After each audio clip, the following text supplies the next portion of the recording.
Donc, je suis le directeur de l'Institut de gérontologie sociale. Alors, ce temps-là n'est pas à compter sur la conférence parce que forcément, si je vous explique ce que je fais, ça prend du temps.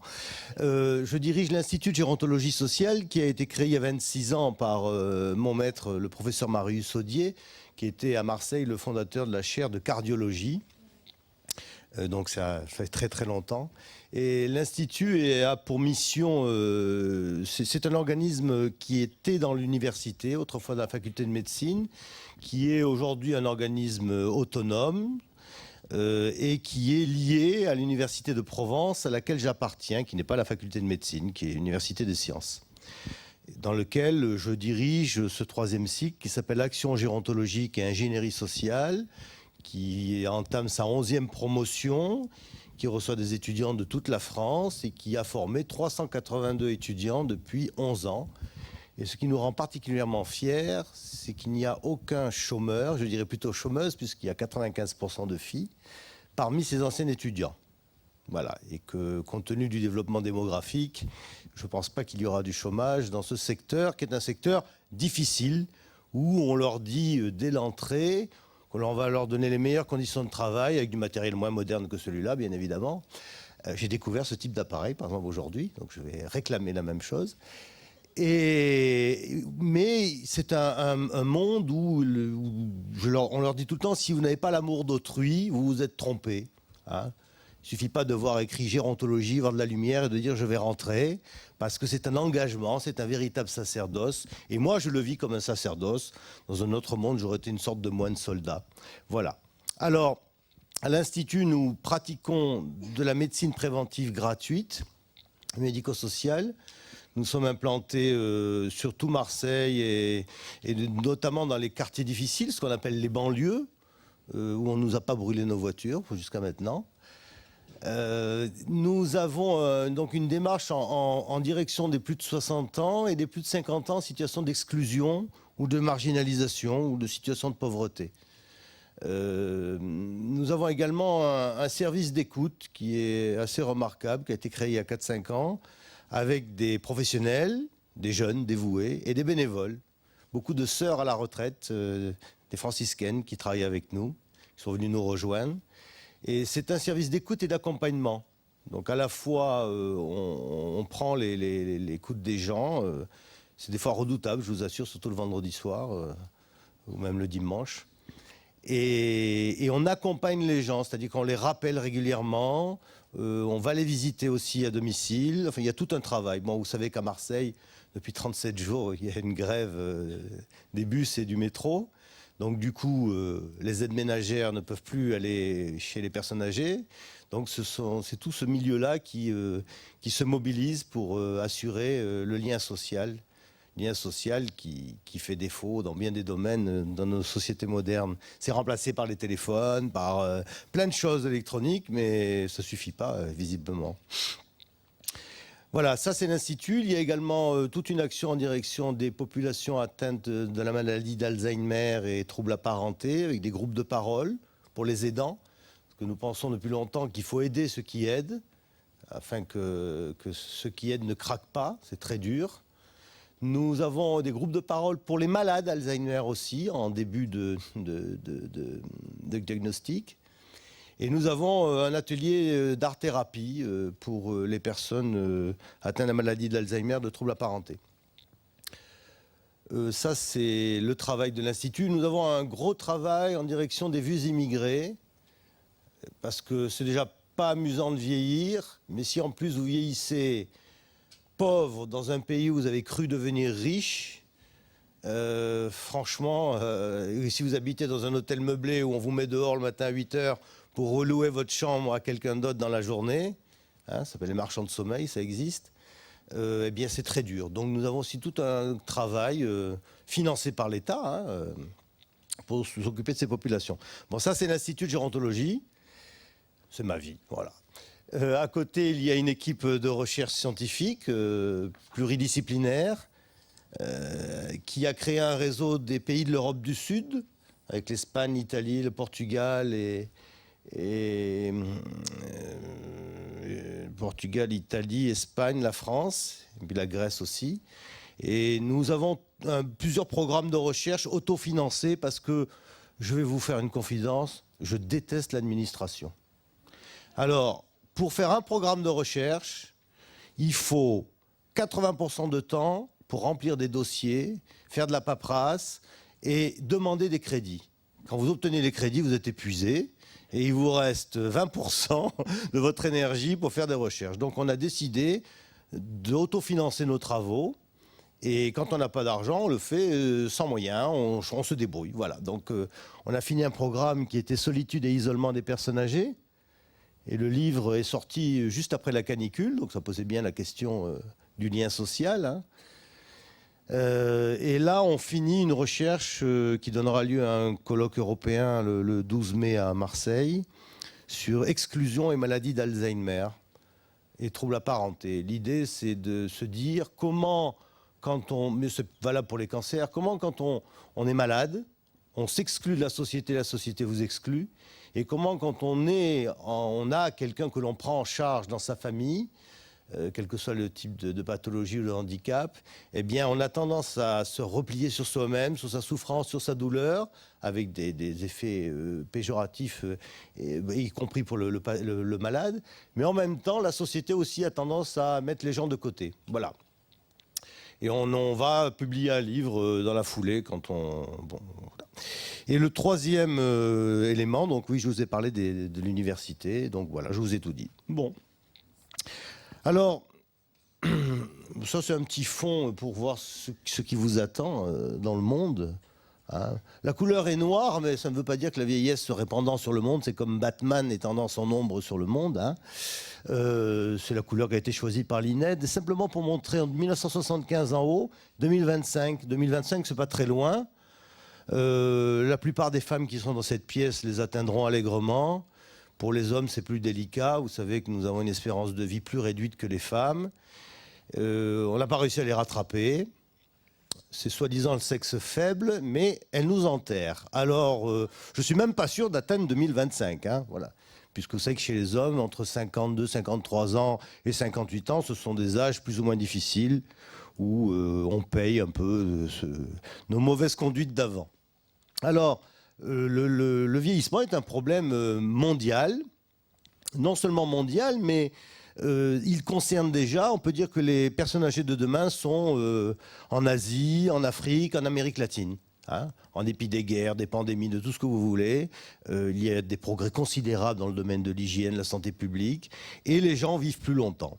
Donc, moi, je travaille depuis des années, bénévolement, rassurez-vous, parce qu'il n'y a pas d'argent, pour le Centre des Nations Unies, qui, c'est joli, il prépare le vieillissement de la planète, le futur de la planète.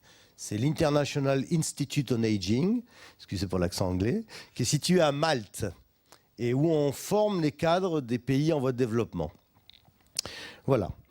Donc, je me suis penché sur les thèmes relevant des spécialités de mes collègues éminents qui m'ont précédé.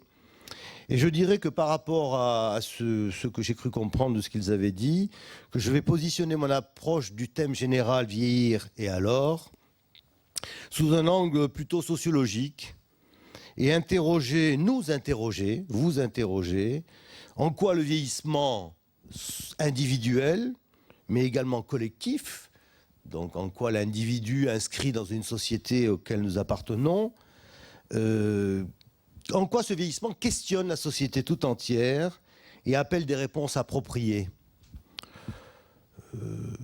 Si je voulais être méchant, mais ce n'est pas de la méchanceté, c'est du cynisme, parce que ça fait 26 ans que je suis dans le secteur, et ça fait 26 ans qu'on nous dit il va y avoir ceci, il va y avoir cela, et on ne voit pas grand-chose, mais on continue. Hein. Je dirais que chaque année ou à chaque occasion, les sociétés redécouvrent qu'elles vieillissent. Alors en général, c'est en été, quand il n'y a rien à se mettre sous la dent. Vous savez, quand tout le monde est en vacances, vous avez les numéros spéciaux. Alors vous avez d'abord le numéro spécial, comment maigrir, mais c'est trop tard pour aller sur la plage. Moi, j'ai fait une plage où il y a des petits gros, comme ça je suis tranquille. Ensuite, on vous sort le numéro spécial sur les sectes, sur les grands dangers, et puis sur les grandes peurs de l'humanité, notamment le vieillissement. Et on vous dit, oh, ciel, on découvre qu'on vieillit. Mais on sait depuis très longtemps que la France vieillit, que le monde vieillit.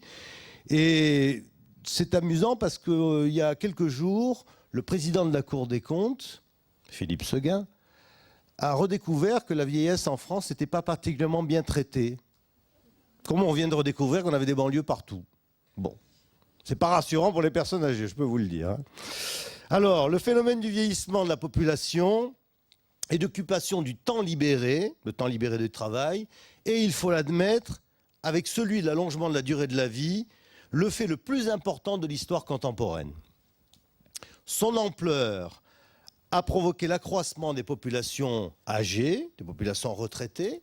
On peut aussi y adjoindre la population des pré-retraités, auxquelles les conditions économiques particulières de notre temps ont imposé, jusqu'alors, un âge de retraite et de pré-retraite qui contredit les progrès réalisés dans le domaine de la santé, en matière de vieillissement et d'allongement de la durée moyenne de la vie. Alors la vie en cessation d'activité rétribuée par une pension, ce qu'on appelle la retraite, est de ce fait devenu un phénomène massif qui englobe des générations hétérogènes, aux caractéristiques, aux moyens et aux comportements souvent différents.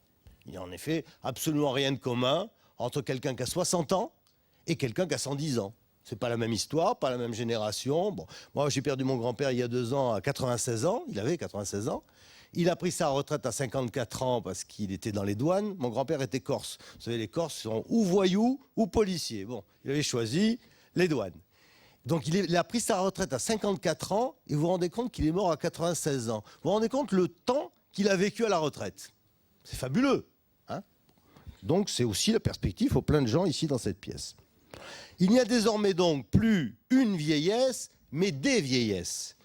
Et ceci complique d'emblée la situation et l'approche première que pourra en faire le néophyte. Le néophyte, c'est celui qui n'est pas initié au sens de la connaissance avec un grand C. Alors, essayons, au cours de cette brève heure, de faire ensemble le point. Qui sont les personnes âgées ? Les multiples informations qui nous arrivent de tous horizons et la grande médiatisation du phénomène actuel du vieillissement contribuent à perturber la plupart de nos repères en la matière. Les vieux, entre guillemets, sont-ils maintenant tous des grabataires déshydratés, abandonnés par les familles et les pouvoirs publics ? Non. On entend bien sûr dire « la vieillesse n'est plus ce qu'elle était ». Et les qualificatifs juxtaposés au terme de vieux ne sont pas là pour nous faciliter les choses. On parle de jeunes vieux, de vieux toujours jeunes, de jeunes déjà vieux, de vieux encore jeunes. On parle de retraités. À Paris, on parle de seniors et de seniorettes. J'avais fait une émission de télévision avec Christiane Collange qui m'avait parlé de seniorettes. Bon, c'est mignon. On parle des aînés. Bref, qui sont-ils ? Qu'en penser ? Il faut reconnaître qu'au cours du XXe siècle passé, avec l'avènement des retraites, de la sécurité sociale, des pré-retraites, aujourd'hui on parle d'allongement de la durée des cotisations et donc de la vie du travail, il faut donc admettre que notre société a bien contribué à rendre plus complexe le labyrinthe du parcours de la vie. Toutefois, chacun, vous ici, moi, groupe ou individu, trouve dans ce labyrinthe des repères auxquels il s'identifie. Et ces repères jouent aux différentes étapes de la vie un rôle de limite. Ainsi, les modes et lieux de vie, les références culturelles, ont largement accrédité l'idée d'une identité et de fonctions spécifiques aux âges successifs de la vie. Alors tout ce parcours, socialement, est extrêmement cohérent, si on le se réfère à ce que l'on appelle les capacités à faire. Les capacités à faire inhérentes à chaque période de notre vie. Alors, on ne va pas se raconter de salade entre nous, puisque là, déjà, on est dans l'intimité, puisqu'on se connaît depuis à peu près une demi-heure. Il est tout à fait réel que pour des raisons physiques, nous perdons de l'efficacité fonctionnelle en prenant de l'âge. Bon. Moi, quand j'étais jeune, je venais très souvent à Paris. Bon, là, le train est plus rapide qu'avant, c'est sûr. Avant, c'était, je pense même les trains de Bidas que certains ici ont dû connaître. Hein. Les fameux trains où on restait des heures entières à attendre. Bon, et ben, j'étais moins fatigué quand je prenais les trains de militaires que maintenant en voyageant en TGV. Voilà, je suis arrivé fatigué à Paris, j'ai pris le métro, je me suis dit, oh là là, je ne vais pas tenir, etc. Bon. Donc, on perd de l'efficacité fonctionnelle en prenant de l'âge. Les capacités à faire ne sont pas seulement les seules frontières qui repèrent les différents âges de la vie. Ces frontières sont parfois institutionnelles, parfois sociales, parfois culturelles, très souvent psychologiques. Les frontières ont fini par constituer des cloisonnements difficiles, voire impossibles à transgresser. Ce d'autant plus qu'elles puisent leur logique dans des conceptions très économicistes de la société. Prenez un exemple. L'histoire du marché de l'emploi de ce qu'on appelle les seniors. Comment ça? Dans un pays où on manque de main-d'œuvre, on s'arrange pour virer la plupart du temps les gens autour de 50 ans et on est obligé de créer des commissions pour essayer de voir comment les entreprises vont pouvoir réembaucher des gens qu'elles ont virés. Alors que pas dans la même foulée, on sait très bien qu'on va devoir travailler plus longtemps. C'est une contradiction extraordinaire. Il y a une commission en France qui réfléchit sur comment réintégrer les seniors qu'on a virés, parce qu'ils n'étaient pas assez performants, etc. Et je viens de voir dans le journal La Provence, le journal de Marseille, dans le train, qu'un jeune homme avait eu l'idée de créer le premier réseau pour l'emploi pour les plus de 50 ans au chômage, sur Internet. Bon, encore faut-il savoir faire marcher Internet. Bon. Donc il y a une contradiction, c'est une société qui a un certain nombre de contradictions. Alors, sur cette idée fonctionnelle de la réduction de la capacité à faire, c'est sur cette idée que notre société a donné des repères faciles à observer pour définir la vieillesse. Il s'agit des différents régimes de retraite, des lieux de vie parfois spécifiques, une gestion de l'emploi basée sur l'exclusion des plus de 50 ans ou 55 ans, un régime de protection sociale particulier, etc. Et d'une certaine manière, on va dire que ces repères ont contribué à isoler la vieillesse du reste de la société. Moi, dans mon travail, je vous raconterai, j'espère qu'on aura le temps, quelques anecdotes, tirées du terrain, la réalité, la France d'en bas, comme disait l'ex-ministre, je ne sais plus lequel. Quand j'ai besoin des journalistes, je les appelle. Mais ils viennent que quand il y a des problèmes, quand c'est quelque chose de grave.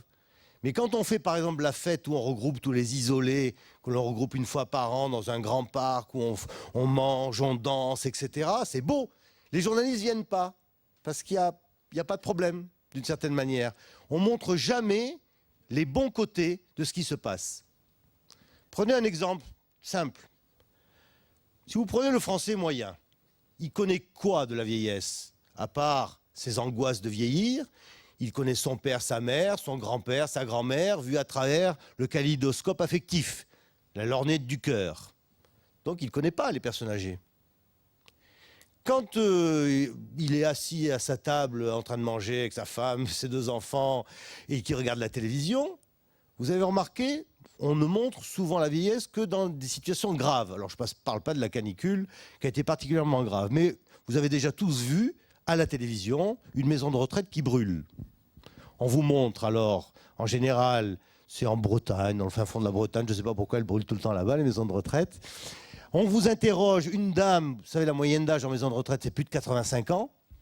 Donc on vous les pompiers, à l'arrière-plan, vous avez la maison de retraite qui brûle, aux actualités, vous avez les pompiers, l'eau, et puis les journalistes interviewent une dame de 85-86 ans qui a été réveillée en pleine nuit, 4 heures du matin, et qui a été arrosée en plus, et qui a une couverture. Et on l'interviewe. Vous trouvez que les gens, ça leur donne envie de vieillir?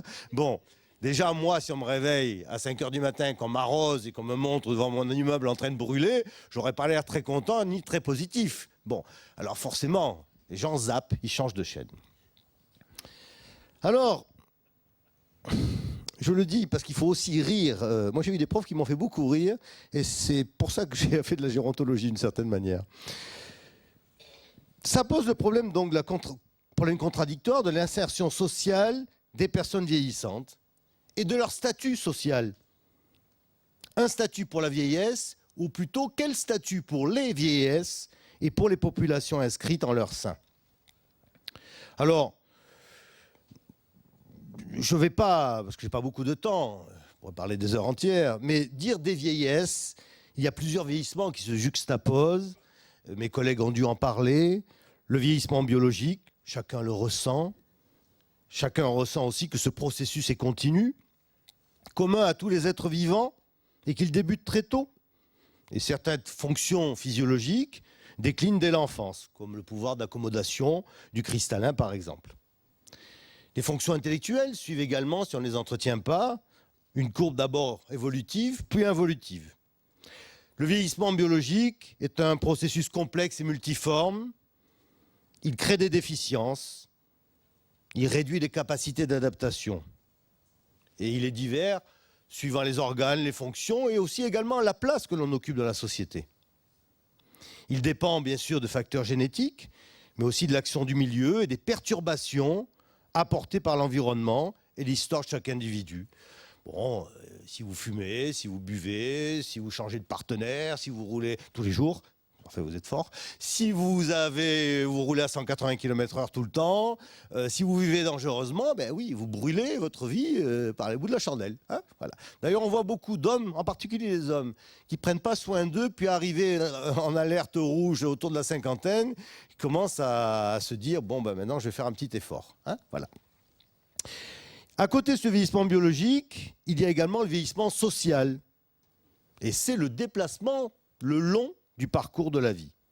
Et chaque société définit des parcours différents, distingue des étapes successives, fixe les conditions du passage d'une phase à l'autre, donne un sens aux événements. Autrefois, il n'y a pas si longtemps, par exemple, le départ au régiment, au service militaire, marquait une date dans la vie du jeune homme, qui à l'occasion était reconnu comme homme. Hein? Moi, j'ai entendu dire dans ma génération, des types qui n'avaient pas fait le service militaire, des filles leur disaient « Ah, tu n'es pas un homme alors hein ?» ça se disait. De même que la jeune fille était reconnue comme femme à partir du moment simplement où elle se mariait. Hein, voilà. Alors le vieillissement social est donc le produit de changements qui marquent notre vie. Départ avec le mariage des enfants, naissance des petits-enfants, veuvage, etc. Et la retraite range alors les individus, qui le veuillent ou non, dans le groupe des inactifs qui sont entrés dans le dernier temps de leur vie. Mais vous avez vu que c'est un temps qui dure très longtemps, hein, donc ce n'est pas triste forcément. Alors face à ces nouveaux repères, à une histoire fonctionnaliste de la vieillesse, et à une démographie galopante, le problème du statut social de la personne âgée tient une place centrale dans les débats actuels. Le statut des personnes âgées est dans notre pays ambigu, en tout cas peu homogène. Et on assiste à une véritable rupture depuis quelques années, une rupture entre deux vieillesses, la vieillesse autonome et la vieillesse dépendante. Bon, c'est issu d'un bouquin que j'ai écrit, mais il est épuisé et on ne peut pas le rééditer. Donc, de toute façon, donc vous êtes obligé de lire le texte là. Alors, cette vieillesse autonome, c'est la majorité des gens. Elle se subdivise en deux sous-groupes.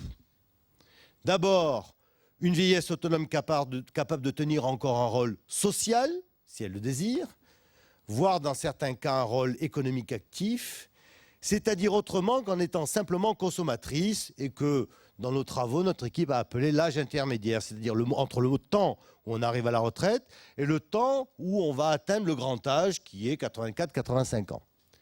L'autre vieillesse autonome est atteinte par le grand âge, c'est-à-dire à 85 ans et plus, mais peut encore vivre à domicile individuel ou collectif, sans aide extérieure majeure. C'était le cas de mon grand-père, il est mort à 96 ans, il a eu un accident vasculaire cérébral, il est mort en 2 jours, 3 jours. Bon. Mais avant, il était isolé, enfin, il n'était pas isolé puisqu'il habitait à côté, mais on allait le voir, mais il cuisinait tout seul, il se débrouillait, bon, il fallait passer de temps en temps, sinon il faisait sauter l'immeuble, mais il aimait cuisiner, bon voilà. Alors, mon grand-père, à mon avis, a été sauvé parce qu'il a divorcé très jeune.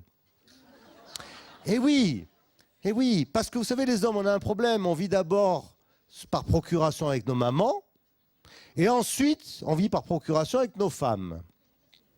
qui même si elles se plaignent qu'on ne fait pas grand-chose, ou on en fait moins qu'elles, les femmes ont une double journée de travail, domestique et professionnelle, eh bien, vous avez remarqué, messieurs, quand on rentre, on est fatigué. Et on a le droit d'être socialement fatigué. Et on s'assoit sur la banquette, et nos femmes viennent nous dire « Mon pauvre chéri, est-ce que je te sers un whisky ?» Vous comprenez pourquoi elles vivent plus longtemps maintenant, hein? Voilà. Alors, la deuxième vieillesse, c'est la vieillesse dépendante. Elle se caractérise, selon l'INSERM, par une incapacité fonctionnelle, physique ou psychique, à assumer, sans aide importante, les gestes de son quotidien. C'est-à-dire ce que vous faites tous les jours facilement, eh bien, à un moment donné, vous pourrez peut-être plus le faire, ne serait-ce que lever le bras pour prendre le sucre. Vous avez remarqué, d'ailleurs, chez ma mère, c'est comme ça.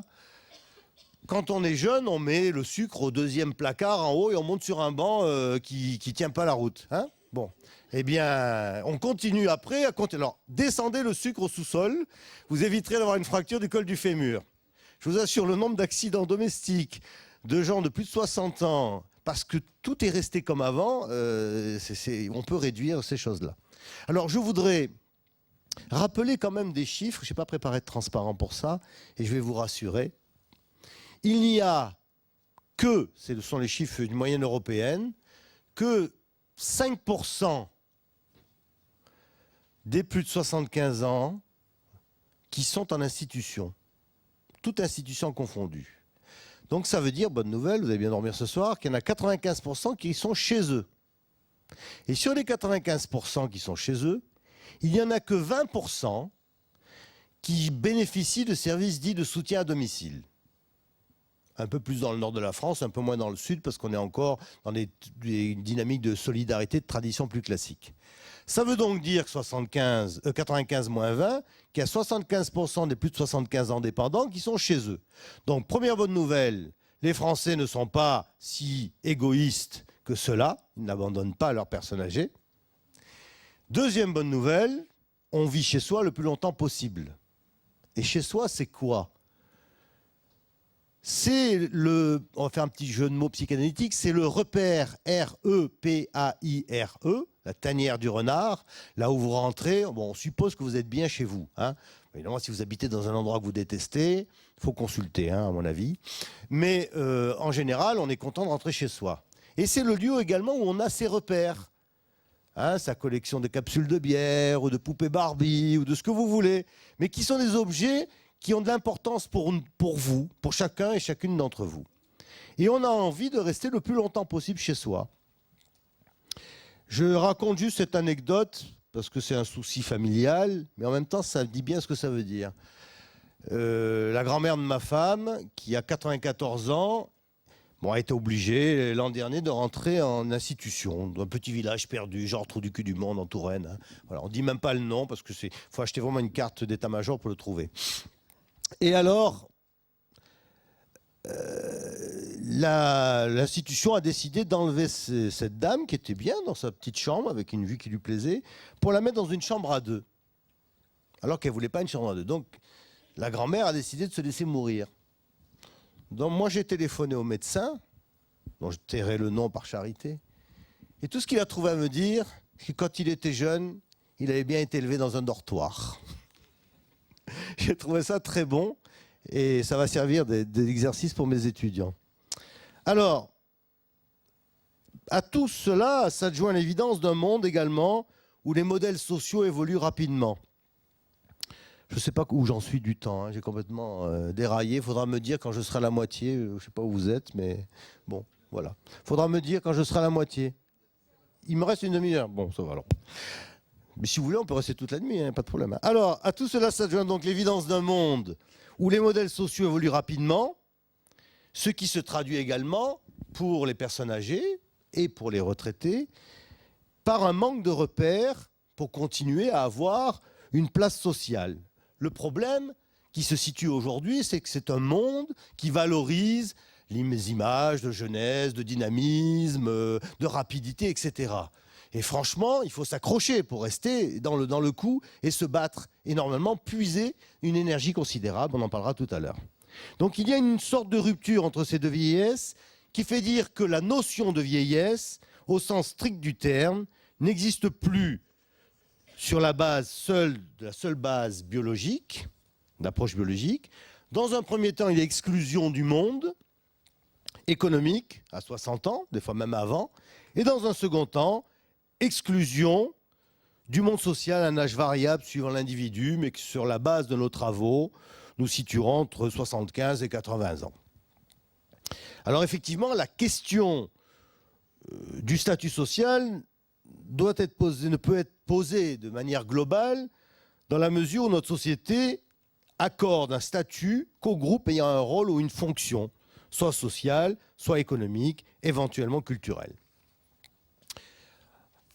J'avais trouvé ce dessin, je trouve qu'il est assez parlant, surtout à Paris, hein, pour montrer qu'effectivement, un certain nombre de personnes se posent des questions sur leur place dans la société. Alors, plus spécifiquement, et pour prendre en compte un certain nombre de questions qui peuvent émerger à l'issue de ces soirées, et bien que nous n'ayons pas de recul aujourd'hui sur les incidences à venir sur le vécu des personnes, on parle donc, vous le savez, d'allongement de la durée du temps de travail et donc du temps de cotisation. Et cette volonté, qui est une nécessité finalement économique, va quand même participer à ce que j'appelle moi le brouillage des repères sociaux. En même temps qu'elle va d'une certaine manière, même si c'est une nécessité économique, à contre-courant des aspirations des individus. Des individus que les nouvelles formes revêtues par les conditions de travail ne motivent pas particulièrement pour poursuivre une activité plus longtemps lors de l'avancée en âge. En effet, aujourd'hui, actuellement, la personne qui commence à travailler sait en effet qu'elle cessera son activité professionnelle à l'âge dit légal de la retraite. C'est un âge qui s'enracine comme limite temporelle et va finalement structurer le parcours de vie. On commence à travailler, on sait qu'on va s'arrêter à 60 ans, donc on va en quelque sorte inconsciemment planifier notre vie. Mais du fait de savoir que peut-être demain, on va commencer à travailler, on vous dira, on ne sait pas si c'est 60 ans, 65 ans, ou 67 ans, ou 70 ans. Ça va d'une certaine manière, et je dis bien même si c'est une nécessité économique, créer une forme d'instabilité potentielle dans le rapport de l'être à la société dont il est membre. Ça va perturber ce qu'on pourrait appeler les zones limites et les rites de passage, qui tous s'inscrivent dans des processus physiologiques et sociaux intériorisés par chacun et chacune d'entre nous. Alors vous le savez, la vie, c'est une succession de ruptures avec des crises qui accompagnent ces ruptures. Il est nécessaire de vivre toutes les formes de rupture que nous vivons comme des crises, puisque seule la crise, au sens psychanalytique du terme, permet de dépasser la rupture. Vous savez, c'est T.H. Laurence d'Arabie, qui dans les 7 piliers de la sagesse, très gros livre que je vous recommande, qui d'ailleurs il a écrit que 2 bouquins, ça et La Matrice, dit pour s'élever au-dessus de soi, il faut descendre le plus bas possible. Hein? Et c'est vrai, regardez, quand vous commencez à plonger, c'est quand vous touchez le fond que vous donnez un coup de talon et que vous remontez. Mais le passage était nécessaire pour changer, les changements de vie. Hein? Les décès, un divorce, une séparation, un changement de pays, toutes sortes de choses. Donc on pourrait dire que les ruptures rythment nos vies d'une certaine manière. Alors, très rapidement, parce qu'on manque de temps toujours, on est tout au long de la vie concerné par différents phénomènes, la perte des rôles sociaux. Moi, aujourd'hui, à 52 ans, j'ai un certain nombre de rôles sociaux qui définissent mon statut dans la société. Je suis professeur à l'université, je suis directeur d'un service médical. Quand on ne me voit pas en blouse blanche, d'ailleurs, on ne me reconnaît pas. C'est assez amusant, d'ailleurs. Hein. Vous savez, les gens que vous voyez en maillot, alors qu'ils ont été en blouse blanche, je dis, c'est le même. Mais oui, il va à la plage aussi, hein, c'est forcé, voilà. Donc on a un certain nombre de rôles. Je suis le mari de ma femme, le père de ma fille, le patron de mon chat. Enfin bon, ou plutôt c'est mon chat qui fait ce qu'il veut. Et effectivement, on a un certain nombre de rôles qui disparaissent au fur et à mesure que l'on avance en âge. Quand les enfants s'en vont, c'est un changement. Moi, quand j'étais jeune, je ne me suis pas aperçu de ça. C'est qu'après que j'ai intériorisé le fait que je suis parti la première année, mon frère est parti la deuxième année. On était deux frères terribles. Moi, je jouais de la guitare électrique et mon frère de la batterie. Vous imaginez le silence dans la maison après, hein, et dans l'immeuble, surtout. Voilà. Donc, on est confronté déjà, le psychisme de la personne âgée est d'abord marqué par la perte des rôles. Et les rôles, on le sait, conditionnent très fortement la personnalité. Donc, effectivement, l'idée, c'est de retrouver des rôles. L'idéal du moi, également. Quand on est jeune, on construit son idéal du moi avec un espèce de processus interne qui est le dialogue avec l'idéal du moi. Par exemple, M. Chirac était tout petit, voulait devenir président de la République. Et il a fini par devenir président de la République. Voilà. Mais s'il n'était pas devenu président de la République, il aurait été obligé de négocier avec lui-même et de se dire, ben voilà, je ne suis pas devenu, c'est pour ça que je suis un homme raté. Hein, voilà. Donc toute sa vie, on négocie. Vous savez, c'est quand vous vous parlez à vous-même. Hein, vous rêviez d'une Mercedes, je ne sais pas combien de chevaux, etc. Et vous n'avez qu'une Clio comme moi. Bon, ben vous vous dites finalement, c'est pas plus mal, une Clio, on la gare mieux, etc. Hein, vous savez, c'est tout ce qu'on se raconte pour essayer de survivre. Et puis, un autre phénomène important, c'est le narcissisme. On a besoin de s'aimer pour être aimé par les autres. Et donc, c'est tout ce travail que l'on fait sur soi-même. Quand je dis que la principale quête que mènent les êtres humains, c'est la quête de l'amour. L'amour au sens amour et amitié. Hein, les gens qui vous disent « je n'ai besoin de personne, je déteste la moitié de l'humanité », c'est pas vrai. On a tous besoin des autres, on a tous besoin d'être aimés. Et c'est ça qui vient alimenter notre ego et le processus du narcissisme. Mais plus on avance en âge, moins on a à négocier, forcément.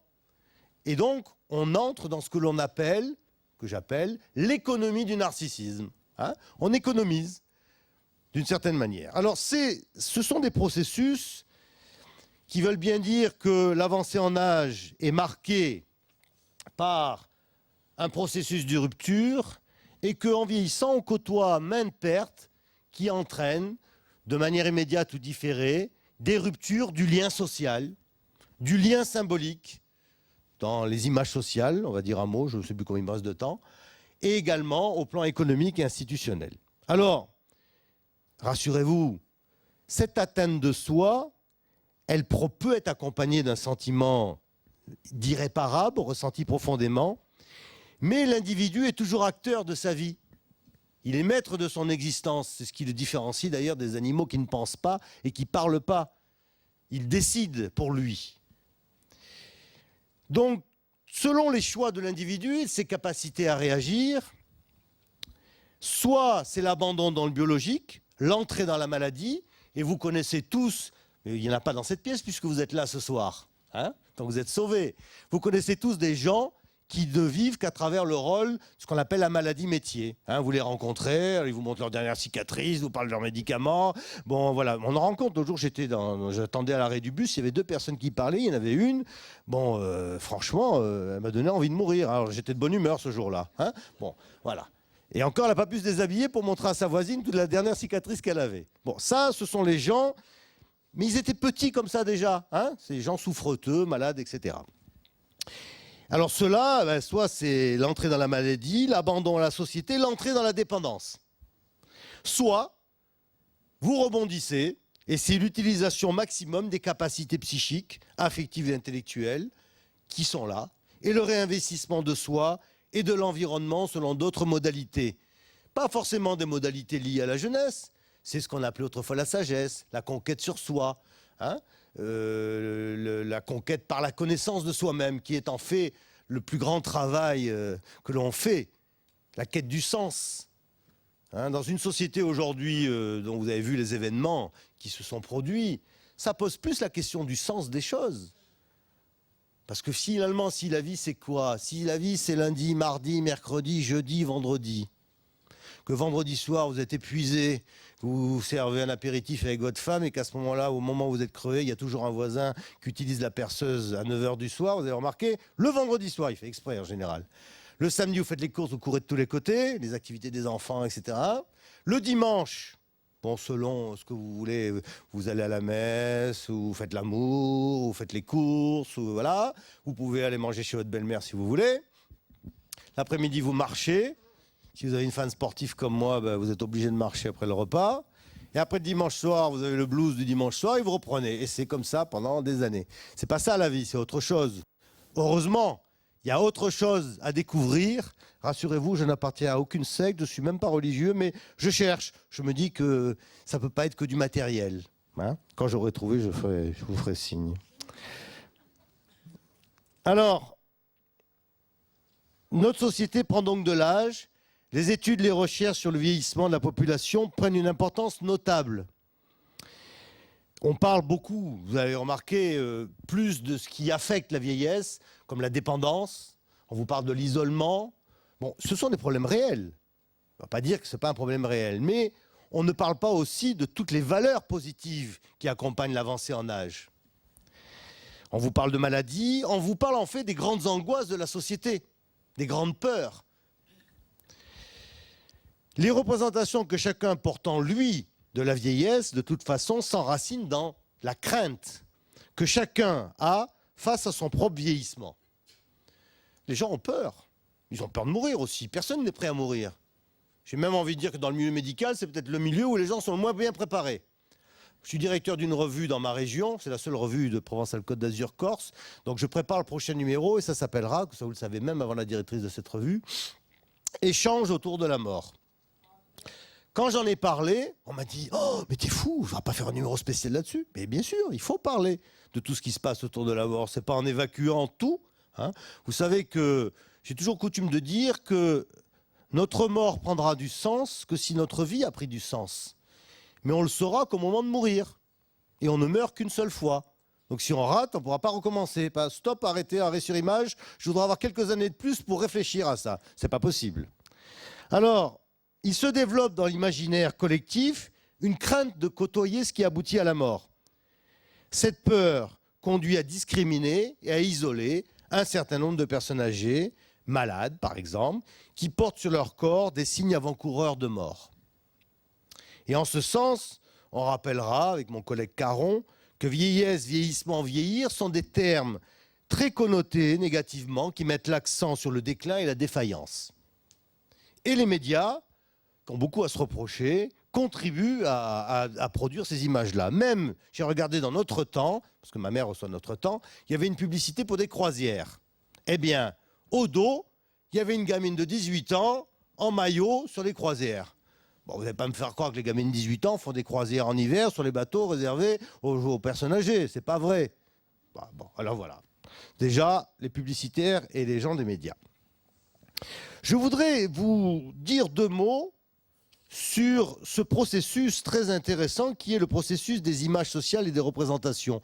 Parce qu'on ne peut pas parler de l'individu qui habite dans la société si on ne prend pas en compte toutes les réflexions, tous les travaux qui relèvent, bon c'est très scientifique, c'est l'interactionnisme symbolique, hein, c'est une école de pensée et de travaux. Il paraît que je devais appuyer sur un bouton auto, et il paraît que c'est plus clair. Bon, alors écoutez, voilà. Chez les interactionnistes symboliques, on a démontré que la vie est un théâtre. Par exemple, aujourd'hui, là, à l'instant, je suis l'acteur. Et vous êtes des spectateurs. Mais je n'existe que parce que vous m'écoutez. Si vous étiez tous sortis, ou en train de jouer aux cartes, ou en train de vous marrer, et que je continue de parler tout seul, il faut appeler le SAMU tout de suite. Mais si vous, par exemple, vous êtes là assis et que je ne suis pas là, et que vous restez pendant 1 heure à regarder le plafond et le truc vide, on se poserait des questions. Donc nous sommes dans une interdépendance, tous. Je n'existe que parce que vous existez, et vous n'existez que parce que j'existe. Je vous reconnais comme spectateur, et vous me reconnaissez comme acteur. Et c'est cet équilibre fragile qui fait que l'on existe ensemble pendant 1 heure, 1 heure et quart. À côté de ça, on va dire que la vie est un théâtre, et que nous sommes toujours en représentation, et qu'il y a à chaque fois des coulisses. Par exemple, tout à l'heure, je serai dans les coulisses. Si j'ai envie de me mettre le doigt dans le nez, je me mettrai le doigt dans le nez. Là, je ne vais pas le faire devant vous. Tiens, le nez me gratte d'ailleurs d'un seul coup. D'accord ? Dans un couple, on est aussi en représentation. Ceux qui ont déjà des heures de vol ici savent très bien qu'on ne sait jamais tout de l'autre. Et notre seule satisfaction, c'est que l'autre ne sait pas tout de nous. Hein ? Eh oui, réfléchissez. Bon, le dites pas trop fort, mais c'est vrai. Voilà. Il y a une fausse coulisse, je vous la dis parce que vous avez peut-être déjà pensé, c'est les embouteillages sur l'autoroute. Regardez, quand les gens sont dans les voitures, ils pensent que personne ne les voit. Alors ils font de la plongée sous-marine dans leur nez, ils se percent les boutons, etc. Et quand vous les regardez, ils sont démasqués d'un seul coup et ils sont au rouge. Bon, sauf si c'est un fou qui sort avec un flingue et qui vous abat à ce moment-là. Mais regardez, c'est une fausse coulisse. Et quand les gens sont surpris, ça leur déplaît profondément, mais ils deviennent tout rouges, quoi. Hein, voilà. Donc la vie, c'est un théâtre, une succession de théâtres. Le dernier non-théâtre, c'est quand vous êtes devant votre glace. Alors, si devant votre glace, vous vous parlez à la troisième personne du singulier, du genre bonjour, il est beau aujourd'hui, etc., bon là, ça devient grave. Hein. Normalement, vous devez être authentique. Alors, je dis ceci parce que toute notre vie, nous vivons dans un rapport aux images sociales. On va dire, en science, on appelle ça les représentations, mais en termes de langage plus simple, on parle des images sociales. Et il y a un phénomène qui est on appelle la dissonance, c'est-à-dire tous les efforts que l'on fait pour réduire l'écart entre ces trois images. On a d'abord l'image que l'on a de soi. Ensuite, il y a l'image que les autres ont de nous-mêmes. Donc les autres vous renvoient une certaine image de vous-même en permanence. Hein, quand vous faites attention, comment vous êtes habillé, etc. Bon, voilà. Hein. Vous savez, c'est le jour où vous avez une réunion, vous vous levez le matin, c'est toujours comme ça, avec l'angoisse, vous avez un bouton sur le nez. Un gros bouton rouge, hein, voilà. Alors vous faites tout pour le faire partir, vous le percez, le percez ça aggrave le cas, il est encore plus rouge, bon, vous mettez de la crème, ce que vous voulez. Quand vous arrivez, il y a toujours quelqu'un de sympathique pour vous dire tout fort, ah, t'as un pin sur le nez aujourd'hui, hein, voilà. Et le troisième point, c'est l'image que l'on intègre de ce que les autres nous renvoient de nous-mêmes. Et oui, on a des mécanismes de défense. Les images qu'on nous renvoie ne nous plaisent pas toujours. Alors, on va négocier avec soi-même, on va tricher et on va prendre ce qui nous plaît et on va laisser ce qui ne nous plaît pas. Hein. C'est un des éléments aussi de la vie humaine. Alors je cite ce texte parce que je le trouve assez beau. Il est dur mais il est beau, mais je vous le cite. Miroir, gentil miroir, qui est la plus belle? Le conte est connu. L'envie meurtrière de la reine vis-à-vis de Blanche-Neige, coupable de la supplanter en beauté, y est l'illustration de notre jalousie quotidienne à l'égard de ceux dont le défaut principal est d'avoir plus de qualité que nous. La banalité de ce mouvement d'humeur ne doit pas faire oublier notre capacité à mépriser ceux qui ne sont pas dignes de nous ressembler. La complaisance narcissique n'aime être troublée ni par le meilleur ni par le pire. Pour la sérénité de son âme, Homo sapiens est prêt à faire disparaître ceux qui peuvent rappeler qu'il n'est qu'un peu de poussière enveloppée d'illusions. La médiocrité est la norme. Le bon sens n'a que faire des génies, encore moins des fous.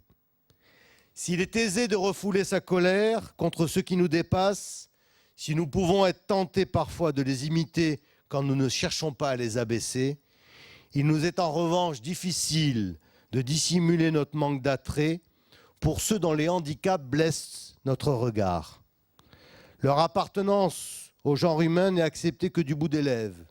Le racisme n'est pas loin lorsque notre narcissisme refuse de reconnaître une communauté de nature avec ceux qui sont démunis de charme à nos yeux.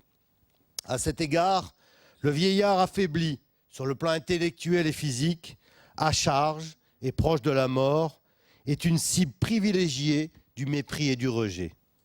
Parce qu'il est déchu, il ne vaut rien. Parce qu'il ne vaut rien, il est déchu. Il n'est plus des nôtres. Il est autre. Nous voudrions qu'il sorte de la communauté, mais il s'accroche à la vie. Sa présence devient odieuse, perturbatrice de notre rêve de plénitude, qu'elle transforme en désir de séparation. Alors, j'ai choisi ce texte parce que je trouve qu'il interpelle bien et qu'il pose bien la question, et les questions qu'il faut que nous nous posions par rapport à la place des gens qui vieillissent dans la société. Alors, comme je vous l'ai dit, souvent les médias ne montrent que ce qui est péjoratif, triste. Il faut quand même mettre en exergue tous ceux dont on ne parle jamais.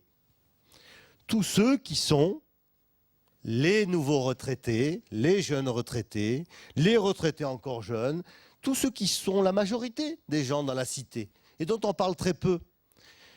Je vous raconte une anecdote véridique et personnelle. Jean-Marie Cavada, ça vous parle? À l'époque, il faisait une émission à la télévision, genre 5 colonnes à la une, mais ça s'appelait autrement, je n'ai plus le nom en tête, le soir. Il avait fait une émission qui s'appelait Les Vieux. Eh bien, même moi qui étais gérontologue, j'ai eu envie de mourir ce soir-là. Il avait fait une émission qui se passait dans des institutions, les gens pleuraient, ils disaient aux journalistes, s'il vous plaît, faites-moi sortir de là. Quelqu'un se souvient de cette émission? Non, elle était terrible. À 10h du soir, vous ne dormez plus après, hein, c'est plus possible. Donc, comme moi, cette année-là, j'avais avec des collègues fait un film sur l'intergénération, montrant tout ce que les personnes retraitées faisaient de dynamique, je lui avais envoyé la cassette en disant, voilà, montrez aussi que les gens âgés, ce n'est pas tous des malades grabataires et invalides, c'est une majorité de gens qui sortent, qui font des choses. Voilà, il ne m'a jamais répondu. Bon, alors, quelques conseils pour ceux qui sont déjà partis en retraite. Bon, on va en parler tout à l'heure, pour finir. Mais il faut se préparer à l'avance, voir quelles sont ses compétences, se donner du temps, ne pas se replier sur soi-même, et puis également, ne pas s'enfermer dans une image négative de soi. On sait aujourd'hui que les gens qui vieillissent refusent une ségrégation liée à la création du troisième âge. Il n'y a que les hommes politiques pour ne pas comprendre qu'il ne faut plus employer le terme troisième âge. C'est quoi le terme troisième âge? Vous vous souvenez, les plus anciens, ça a été créé à l'époque, souvent on avait un président de la République qui était faux aristocrate diamantaire, vous vous souvenez pas, hein? Voilà, vous trouverez qui c'est. Eh bien, il était un énarque très intelligent. Pour avoir les votes des vieux de l'époque, il avait créé le troisième âge. Bon, mais c'était il y a 25-30 ans. Donc aujourd'hui, les gens du troisième âge ont 85-90 ans. Et quand les gens arrivent à la retraite, ils disent « moi, je ne suis pas du troisième âge ».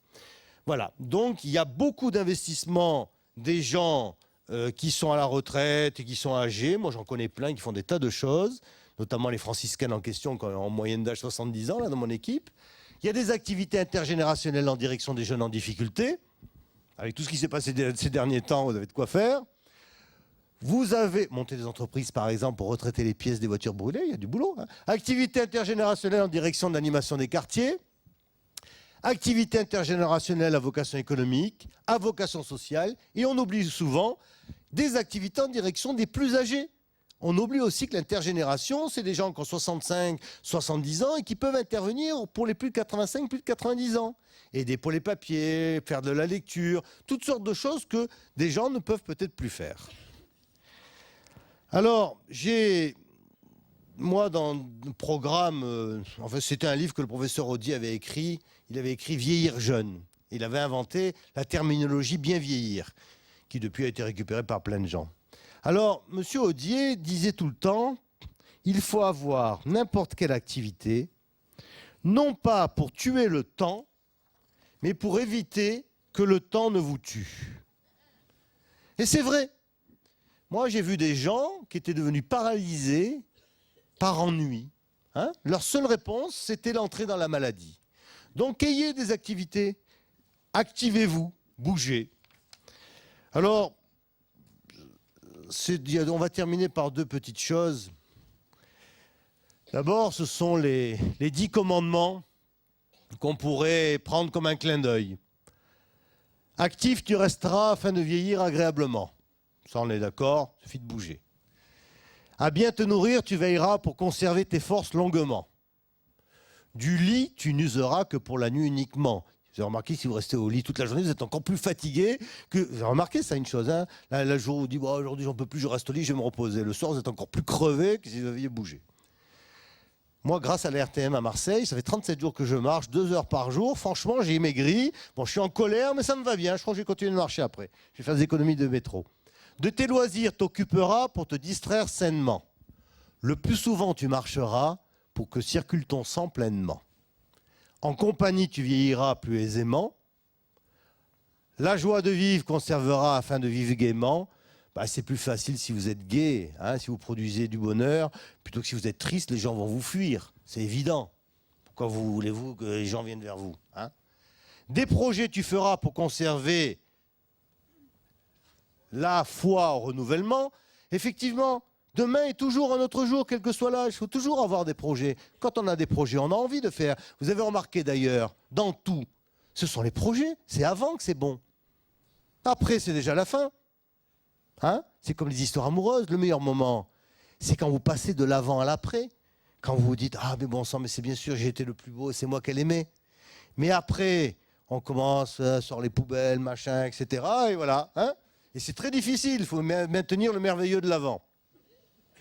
Sauf si Dieu vous protège, évidemment. Alors, des autres, tu t'occuperas afin de les aider moralement. Et comme c'est un médecin qui a écrit ces 10 commandements, le médecin consultera 2 fois par an, assidûment. Alors, peut-être qu'il faut aussi savoir appréhender le vieillissement avec sourire. J'ai trouvé ce texte, je le trouve très beau. Ça s'appelle « Méditation souriante ». Vous arrivez à le lire? Bon, écoutez, moi, je ne sais pas. C'est beau comme appareil. Hein. Alors, je lis. Pour ceux qui se croient toujours jeunes, j'ai cueilli mes 80 ans dernièrement et j'y pense souvent. Ainsi, le coin de la rue est 2 fois plus loin qu'avant. Et ils ont ajouté une montée que je n'avais jamais remarquée. J'ai dû cesser de courir d'après le bus parce qu'il démarre bien plus vite qu'avant. Je crois qu'on fait les marches d'escalier bien plus hautes que dans mon temps. Et avez-vous remarqué les petits caractères que les journaux se sont mis à employer ? Cela ne sert à rien de demander aux gens de parler clairement. Tout le monde parle si bas que l'on ne comprend quasiment rien. On vous fait des vêtements si serrants, surtout à la taille et aux hanches, que c'est désagréable. Les jeunes gens eux-mêmes ont changé. Ils sont bien plus jeunes que quand j'avais leur âge. Et d'un autre côté, les gens de mon âge sont bien plus vieux que moi. L'autre jour, je suis tombé sur une vieille connaissance. Elle avait tellement vieilli qu'elle ne me reconnaissait pas. Je réfléchissais à tout cela en faisant ma toilette ce matin. Ils ne font pas d'aussi bons miroirs qu'il y a 60 ans. Alors on va s'arrêter là-dessus. Merci.